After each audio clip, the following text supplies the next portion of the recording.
Hey, you guys, thank you for taking the time to watch the Dare to Dream Network. I'm sorry for this little video shaking. We are recording live, and I got my lights set up and all of that, and it is hot. I'm glistening over here. um, I'm coming today to do this story time to talk about a period in my life that was very sensitive, very sensitive. Um,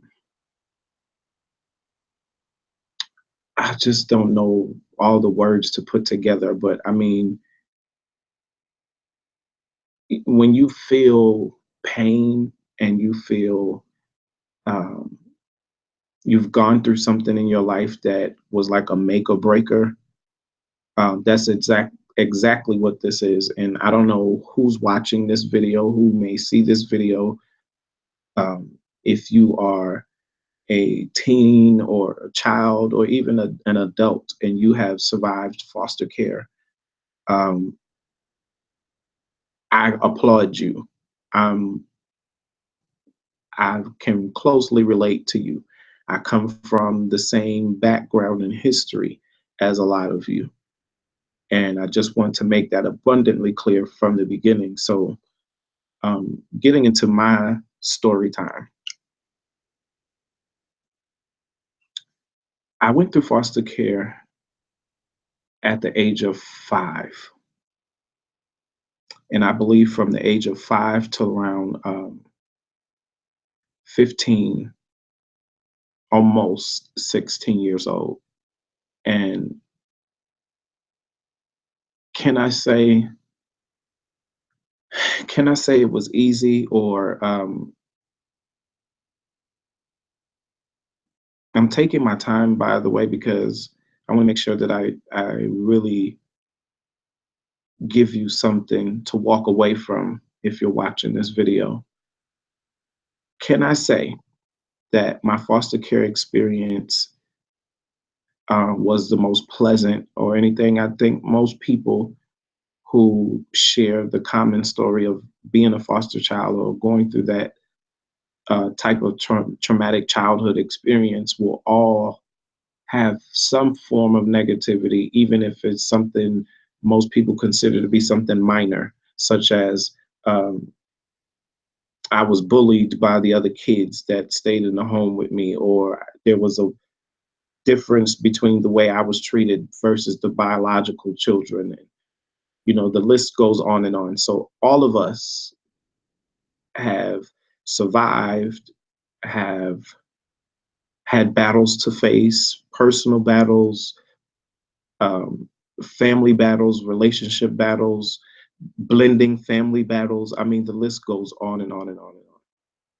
And so, um, let me get to my story. I went to I went into foster care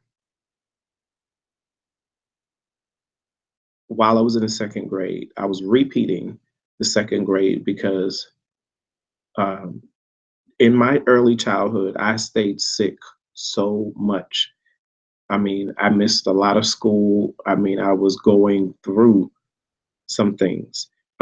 Those that don't fully know me or have never heard of me or may not follow my videos and whatnot, during this period of me going into foster care also was a period my family was experiencing. And when I tell you the most tragic time of our lives, it was the most tragic, hard time of our lives. My dad had just suffered a car accident. He was the sole breadwinner of our family. Um, him going through that accident and us having to fend and find ways to take care of ourselves as a family. And can you imagine a 5-year-old having to take on the responsibility of figuring out where am I going to eat and all of this stuff at that age? That's the type of hardship that we were going through. My mom was battling, overcoming a mental condition. And it's like the list could not get any longer with what was going wrong or what could go wrong. Um, my brothers, several of them moved away or either went to jail. And no matter where you look in my life, for me at that time and at that age, everything was lost. Losing my brothers, losing my dad's health to this accident, losing my mom to her condition. Um, and so that's what life felt like. Everything was like a downward spiral of pain. That's what I could relate everything to. And during this period, I started acting out in school. I think that's not nothing abnormal for a child that is facing so much traumatic experience. I'm not in any way justifying some of the things that I did, but that's just where I was. That's the space that I was in my life. And I think when I recall the moment that kind of sparked everything that led me into foster care, was my second grade teacher, and I still remember her name. The funny thing is, I have seen her on several occasions while I was in foster care, shopping with my foster mom. And I'm almost maybe 6 or 7 years older now. I was a preteen at the time. She would have this look of shock on her face each time she ran into me. Um, I could remember her reason. I remembered her, but because it was because of her reporting what I had done. And let me get to that. What I had done was while she was checking homework and going through the homework with all the other kids, there was like this teacher's aide or assistant, and her name was Miss Brown. Miss Brown, and they used to call her Sweet Brown or something like that. And no, not Sweet Brown, that we all know that has become famous. Um, but that was her name. And so she was usually the one that kind of kept me calm. Um, I wasn't really ever a problem kid or one of those kids that you would um, say had behavioral issues. All of my problems, acting out and otherwise, was really stemmed from the problems that I was going through. I mean, if I was to go into full detail of some stuff, it would just be unbelievable to some of you. Um, and one day I might get there where I'm able to do a docu series or um, something of the sort where I just go into all of it, but not at this moment.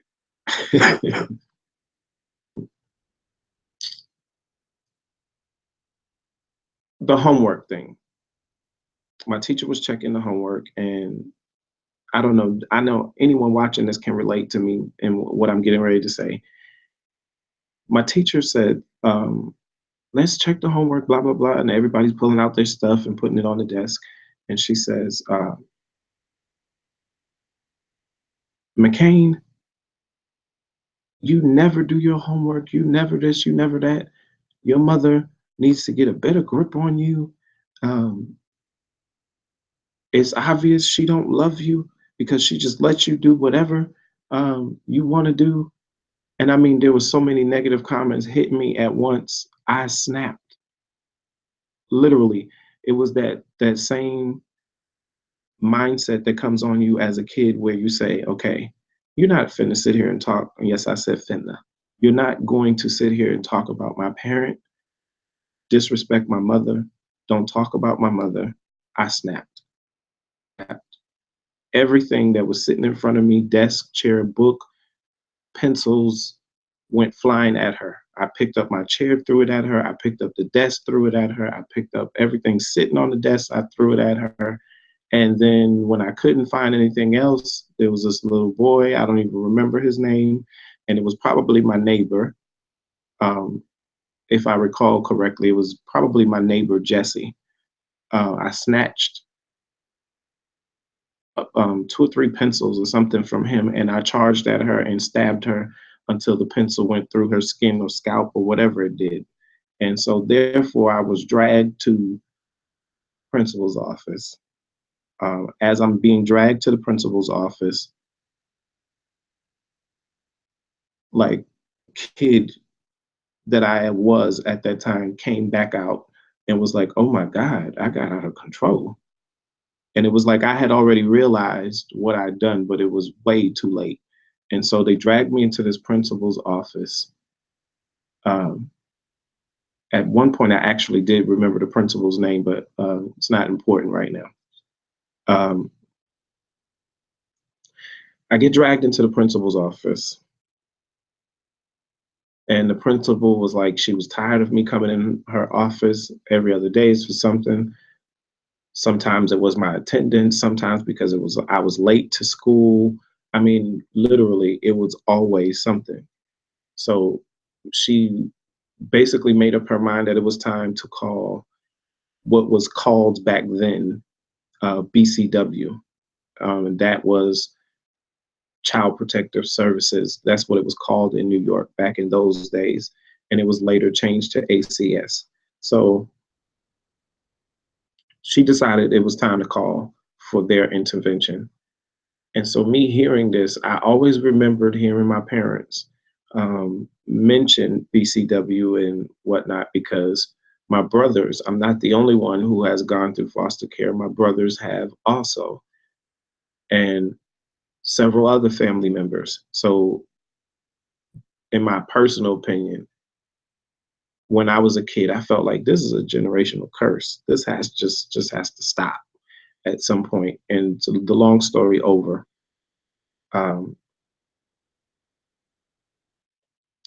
I came home. I told my parents, mind you, let's not forget that my dad was dealing with two broken legs from just being hit. I don't even remember the time frame of how long it was, but he was still in recovery. So we're looking at maybe 4 or 5 months of recovery from a car accident, and he's in casts. He got all kinds of gear wrapped around him to keep his legs and bones in place, and his spine and back together. And I mean, it was just a bit much. And so, if you can imagine me as a kid coming in from school saying, I got into trouble today and I'm suspended, and they're sending people over to the house or whatever. And I told him who was coming. But my mom in her condition and my dad and his physical recovery, there was nothing no one could do um, to prepare me to go away, go stay with another aunt or relative, anything. I was like in a helpless situation. And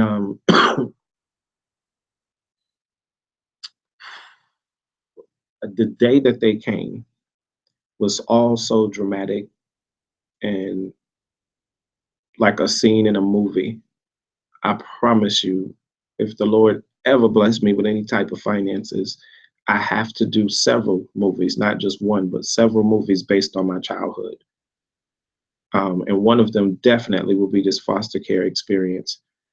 Um, in short, I'm trying to shorten it because I haven't even gotten to growing up in foster care. Maybe that could be another story time.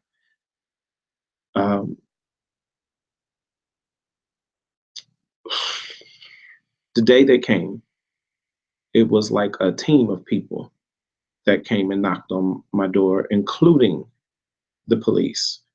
And they knew we were there. They knew I was home. Once again, my dad, in the condition he was in, could not just jump up to answer the door. My mom, always in and out of a different state of mind. Um, I felt, let me go and do what I think is best for me right now. And I went up the fire escape, growing up in the Bronx. I went up the fire escape, knocked on doors, not doors rather, but windows of my neighbors, asking them to let me in. And several people didn't answer. I got upstairs to my babysitter's window, knocked on her window, And she was like, no, or whatever. And I knocked on a cousin of mine. Um, I call her my aunt. She is not technically my aunt, but we are related. I knocked on her window and asked her if she would let me in, and she was like, no. And so I had a fear of heights. So after the third or fourth floor, there was no way I was about to go at least two more flights up to get to the roof. I thought about it. When I look back in hindsight, it might have been what I should have done if I ever really wanted the chance of getting away. Um, in no wise is this story funny, but it does remind me of a movie I seen called Mr. and Pete, something to that nature. If you could picture that that was like what my time period was like and what I was going through. It was just as bad. It's just the circumstances were a little different, and my parents weren't on drugs or anything like that. Just to make that clear. Um, so it was just like unreal, basically, what I was experiencing. And I had no other choice but to come back down the fire escape, enter back into the house. When I got inside the house, they're questioning my parents, and um, they took me to my room. And back in those days, I was always a creative kid, so I did little weird things.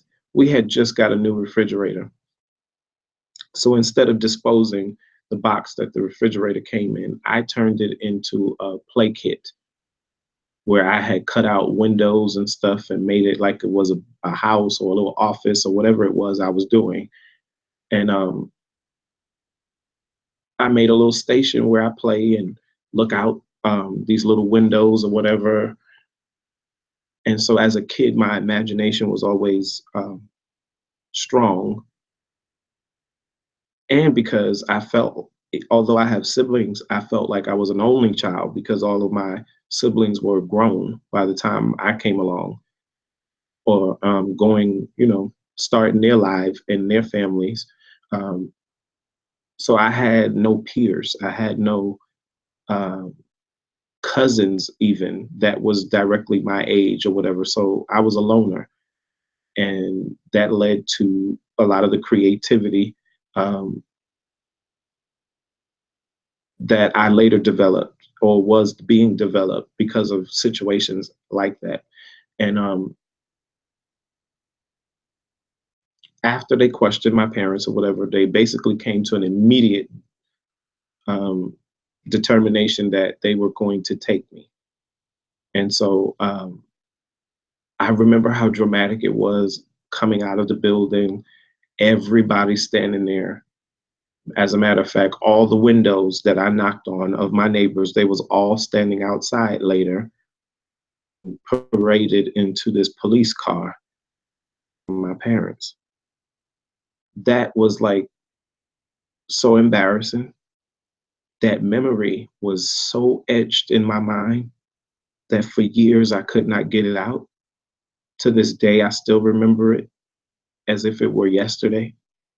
And I remember being taken to this little station, this holding place, this office where they um, give kids a bath and give them new clothes and do all this little stuff to prepare you to go to your new foster home while you're waiting um, to be picked up or be accepted by a foster parent. You go to this little waiting station, and they work miracles within a few hours. They have this listing of foster parents, hundreds if not thousands of them. They call everyone, and it's kind of like a first one responds, gets the child type thing. So um, I grew up in the Tremont area of the Bronx, New York, and when I was removed from my parents, luckily I stayed in the same city, ironically, and I was placed on the west end of the Bronx, which is Riverdale area. And that's where they took me, and I stayed in Marble Hill houses. And when I arrived to my foster mom's home, she was a chocolate brown skinned woman, who was very tall and had a short haircut. Um, and needless to say, she was scary to me. She was very tall. She didn't look like anyone in my family, or, you know,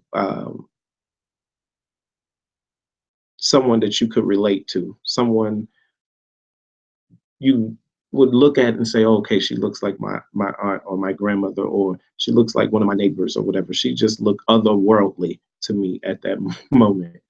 So when I um, got into her home, one of the first things she did was um, put me in a tub for me to take a bath or whatever. Mind you, I'm 5 years old.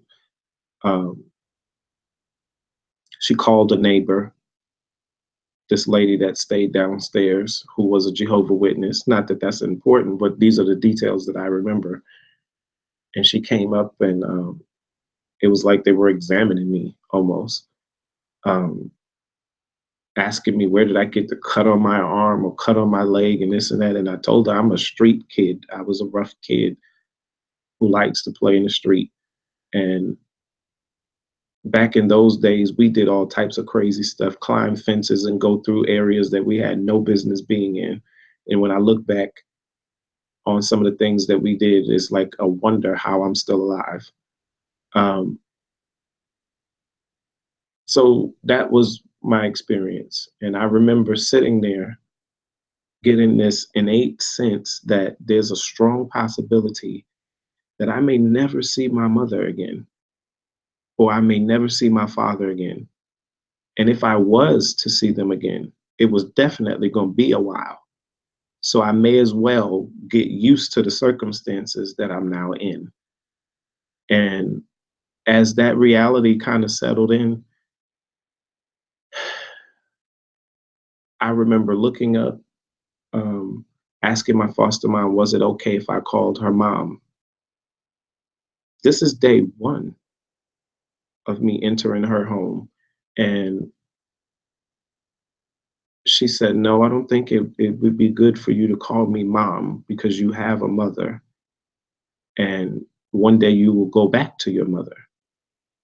And so I said, so what am I supposed to call you? And she said, you call me Mommy Sue because Sue was her middle name, I believe. And so she said it was okay to call her that. And I felt it was always dumb. So despite her telling me not to call her that, I called her mom anyway. And in my honest opinion, she will always be my mother. She took 10 years out of her life to raise me, a child that's not hers. Um, and there's more that I'll come back and do another story time to talk about my foster care experience. In a nutshell, I'll put it this way. It was not the best experience. It was not the best set of circumstances. No child wants to go through or experience that. And I was one, not enough. I was not old enough or at a stage or place in life to kind of defend myself or do, you know, what today's kids would have done. I don't think it would have just been that easy with a child in today's society to just go in their home and take them from their parents. And I guess that's probably why they brought the police back then, because they didn't know whether if I was going to act up or the my parents would have acted up. So I guess that's why it went the way it went. But long story over, it was not the best set of circumstances. It was not an experience that I'm happy about in any form. But I really do feel like if it didn't happen, I would not be here. I can, honest to God, vouch for that, that foster care was an intervention. And I guess it serves its purpose. That's what it's supposed to be, so to speak. But it was an intervention beyond common knowledge, beyond the surface of the situation. It was almost a spiritual rescue, is what I feel like it was. Because I feel like God had so much purpose for me and purpose for my life that this was an intervention. As bad as it was, or as bad as circumstances could get, this is what had to happen to ensure I survived. So there it is. And my foster mom was a very nice, awesome lady. She just was like any other human being who had her ways. She had ways about her. Um, I don't even have time, honestly, to go all into it. Um, she was just very rigid, stern, strict, and I mean overbearing. Like it's not even normal to haggle anybody the way she did. And that one day I'll go into a video and into all of that with little things that she used to do, but it was just unnecessary. And she was one of those adults who had children and grandchildren and so forth, and they avoided her like the plague. And the reason was because nobody wants to go through all of that fussing and rehearsing. It's not just expressing yourself in the moment of you don't like something or whatever. She had this way of taking a little thing, amplifying it, and just arguing or preaching or cussing about it or just complaining about it all damn day. And I mean all day long. So anybody with the slightest form of common sense would be annoyed by some stuff that she did. And I felt like it was what drove everyone away from her. And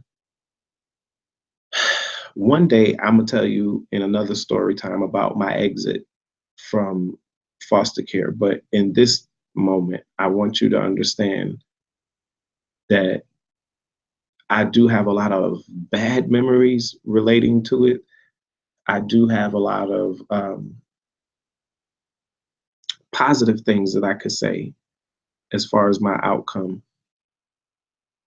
And and honestly, like I said earlier, I feel like it rescued me because I would not be here had it not been for that moment and those things happening. And last but not least, I feel like it's made me who I am, the way I was raised, um, certain things that I was taught, the wisdom of older people that was around me, that things they shared and said that stuck with me, excuse me, I believe made me who I am.